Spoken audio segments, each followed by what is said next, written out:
चालीत जावो जन्म स्वामीराया, जन्म स्वामीराया। नमस्कार, स्वागत आहे तुम्हा सर्वांचं माझ्या मराठी यूट्यूब चॅनलमध्ये। स्वामी महाराजांच्या कृपेने तुमच्या सर्व चांगल्या इच्छा पूर्ण हो, हीच मी स्वामींच्या चरणी प्रार्थना करते आणि आजच्या या नवीन व्हिडिओला सुरुवात करते। उद्या आहे पितृपक्षातील संकष्टी चतुर्थी, तर उद्या वार आहे सोमवार। आपल्या हिंदू धर्मामध्ये प्रत्येक दिवस हा कोणत्या देवांना समर्पित केला जातो। त्याचप्रमाणे सोमवार हा भगवान शंकरांना समर्पित केला जातो आणि त्यांचे पुत्र म्हणजे गणपती बाप्पा यांना समर्पित असणारी ही चतुर्थी, संकष्टी चतुर्थी, ही देखील सोमवारी आलेली आहे।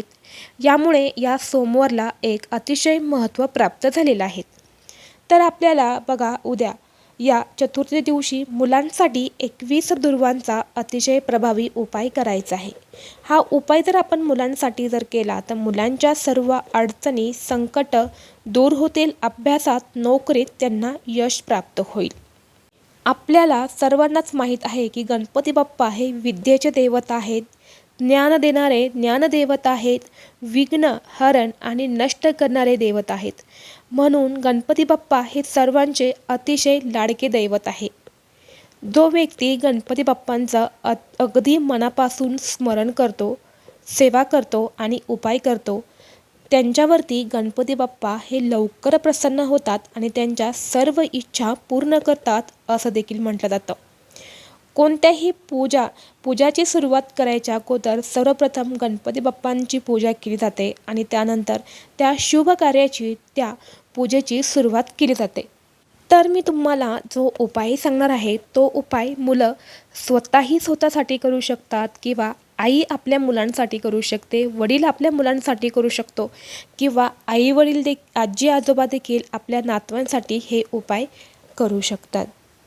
प्रत्येक आईवडिलांना असं वाटत असतं की माझा मुलगा हा खूप शिकावा, त्याने हट्टीपणा करू नये, चिडचिड करू नये, सांगितलेल्या सर्व गोष्टी ऐकाव्या, असं प्रत्येक आईवडिलांना वाटत असतं। यासाठी आईवडील हे भरपूर तडजोड, मेहनत, कष्ट करत असतात आपल्या मुलांसाठी। त्याचप्रमाणे आईवडिलांनी कष्ट आणि मेहनतीसोबतच आपल्या मुलांसाठी चतुर्थी दिवशी काही उपाय देखील करायला पाहिजे।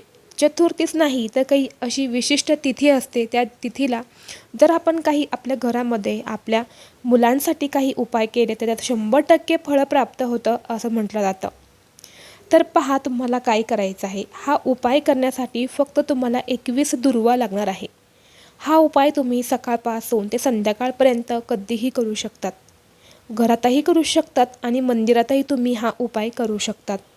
हा उपायासाठी तुम्हाला 21 दुर्वा घ्यायचा आहे। 21 दुर्वांची तुम्हाला जुडी बनवायची आहे। यानंतर तुम्हाला 21 शमीपत्र घ्यायचे आहेत। हे शमीपत्र तुम्हाला कोणत्याही फुलाच्या दुकानात भेटून जाईल। जिथे पूजेचं साहित्य मिळतं तिथे फुलं देखील मिळतात। तर तिथे गेल्यानंतर तुम्हाला शमीचे 21 पत्र घ्यायचे आहेत। शमीपत्र, त्याला मराठीमध्ये सौंदड असंही म्हणतात। सौंदड आणि शमीपत्र हे एकच आहे, तर ते तुम्हाला घ्यायचं आहे। 21 दुर्वा, 21 शमीपत्र यांची तुम्हाला जोडी बांधायची आहे किंवा तुम्ही त्याची माळ बनवली दोन्हींची तरीसुद्धा चालेल। यानंतर तुम्हाला एक जास्वंदाचं फूल घ्यायचं आहे। जास्वंदाचं फूल तुम्हाला भेटलं नाही तर तुम्ही झेंडूचं पिवळ्या कलरचं फूल जे असतं ते तुम्हाला घ्यायचं आहे। गणपती बाप्पांना दुर्वा या अतिशय प्रिय आहेत। त्यांचं प्रिय असणारं फूल म्हणजे जास्वंद, त्याचप्रमाणे त्यांना पिवळ्या कलरचा झेंडूसुद्धा प्रिय आहेत। दोन्हींपैकी तुमच्याकडे जे असेल ते तुम्ही घेतलं तरी चालेल। या वस्तू घेऊन तुम्हाला गणपती बाप्पांच्या मंदिरात जायचं आहे। मंदिरात गेल्यानंतर तुम्हाला सर्वप्रथम जी दुर्वा जी आहे त्या तुम्हाला तिथे अर्पण करायची आहे किंवा माळ बनवलेली असेल तुम्ही गणपती बाप्पांना घालू देखील शकता। ते फुलं तुम्हाला अर्पण करायचे आहे। गणपती बाप्पांच्या तुम्हाला पाया पडायचं आहे, मंदिरामध्ये बसायचं आहे आणि गणपती बाप्पांसमोर बसून तुम्हाला एक वेळा गणपती अथर्वशीर्ष, त्याचप्रमाणे गणपती बाप्पांचं संकटनाशक जे स्तोत्र आहे त्यास तुम्हाला पठण करायचं आहे।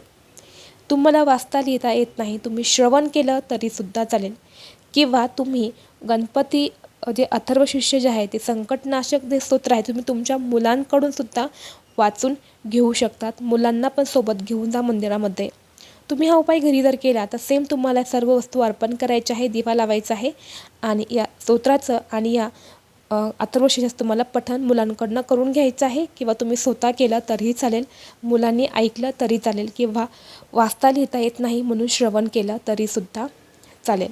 यानंतर सर्व पूजा करून झाल्यानंतर तुम्हाला गणपती बाप्पांना प्रार्थना करायची आहे. आईवडिलांना गणपती बाप्पांना प्रार्थना करायची आहे की हे गणराया, माझ्या मुलाची अशी अशी अडचण आहे, त्याची अशी इच्छा आहे, ती इच्छा लवकरात लवकर पूर्ण होऊ द्या. मुलं हट्टीपणा करतायत, सांगितलेलं ऐकत नाही, चिडचिड करतात, वाचलेलं लक्षात राहत नाही, अभ्यास करत नाही, असं तुम्हाला गणपती बाप्पांना प्रार्थना करायची आहे. त्याचप्रमाणे मुलांनीही स्वतःही प्रार्थना केली तरीसुद्धा चालेल. आता मुलं बाहेरगावी राहत असतील तर आई ही मुलांसाठी उपाय करू शकते किंवा मुलं हे आजी आजोबांकडे असतील तर आजी आजोबा देखील आपल्या नातवासाठी हा उपाय करू शकतात. तर असा हा अत्यंत प्रभावी उपाय तुम्हाला उद्याच्या दिवशी चतुर्थीला सकाळपासून ते संध्याकाळपर्यंत तुम्ही कधीही करू शकतात. जर तुम्हाला आजचा हा व्हिडिओ आवडला असेल तर व्हिडिओ लाईक करा, चॅनलवरती नवीन असाल तर चॅनलला सबस्क्राईब करा आणि असेच माहितीपूर्व व्हिडिओ पाहण्यासाठी बेल आयकॉनलाही प्रेस करा. चला तर मग भेटू असंच पुढल्या एका नवीन व्हिडिओमध्ये. तोपर्यंत सर्वांना श्री स्वामी समर्थ.